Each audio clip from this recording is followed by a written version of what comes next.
Hello everyone, ಇವತ್ತಿನ ರೀಡಿಂಗಲ್ಲಿ ಒಂದು urgent love message ಆಗಿರುತ್ತೆ. ಓಕೆ, ನಿಮ್ಮ ಪಾರ್ಟ್ನರ್ ಕಡೆಯಿಂದ ಅರ್ಜೆಂಟಾಗಿ ನಿಮಗೆ ಏನು ಮೆಸೇಜ್ ಬರ್ತಾ ಇದೆ ಅನ್ನೋದನ್ನ ಚೆಕ್ ಮಾಡೋಣ. ಇದನ್ನು ಜಸ್ಟ್ ಜನರಲ್ ರೀಡಿಂಗ್. ನಿಮಗೆ ರೆಸೊನೇಟ್ ಆದರೆ ಮಾತ್ರ ಈ ಒಂದು ರೀಡಿಂಗ್ನ ವಾಚ್ ಮಾಡಲಿಕ್ಕೆ ಕಂಟಿನ್ಯೂ ಮಾಡಿ, ಅದರ್ವೈಸ್ ಇದನ್ನು ಸ್ಕಿಪ್ ಮಾಡಿ. ಓಕೆ, 10 ಆಫ್ ವ್ಯಾಂಡ್ಸ್ ಬರ್ತಿದೆ ಆ್ಯಂಡ್ ದ ಹೆರೋಫೆಂಟ್ ಬರ್ತಾ ಇದೆ. Okay, bottom of the card.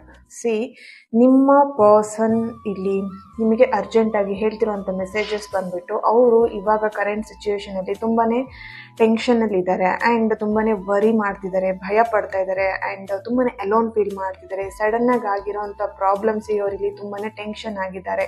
ಈಗ ನಿಮ್ಮಿಬ್ಬರ ಮಧ್ಯೆ ಸಡನ್ನಾಗಿ ಏನೋ ಒಂದು ಪ್ರಾಬ್ಲಮ್ ಕ್ರಿಯೇಟ್ ಆಗಿದೆ ಅಥವಾ ಮನಸ್ತಾಪ ಬಂದಿದೆ ಅಥವಾ ಸಮಥಿಂಗ್ ಇಲ್ಲಿ ನಿಮ್ಮಿಬ್ಬರ ಮಧ್ಯೆ ಪ್ರಾಬ್ಲಮ್ ಕ್ರಿಯೇಟ್ ಆಗಿದೆ. ಸೊ ಅದಕ್ಕೆ ಅವರು ತುಂಬ ವರಿ ಆಗಿದ್ದಾರೆ ಅಂತ ಇಲ್ಲಿ ಬರ್ತಾ ಇದೆ.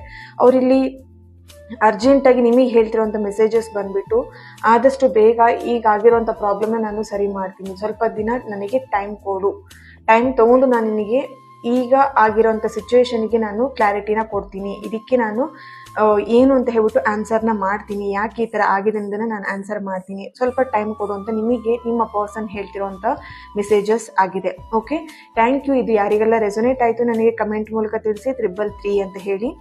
ಆ್ಯಂಡ್ ಯಾರಿಗೆಲ್ಲ ಪರ್ಸ್ನಲ್ ಆಗಿ ಕನ್ಸಲ್ಟೇಷನ್ಸ್ ತೊಗೊಬೇಕಂತಿದ್ದೀರಾ ನೀವು ನನ್ನನ್ನು ಕಾಂಟ್ಯಾಕ್ಟ್ ಮಾಡ್ಬೋದು. Okay, thank you. God bless you all.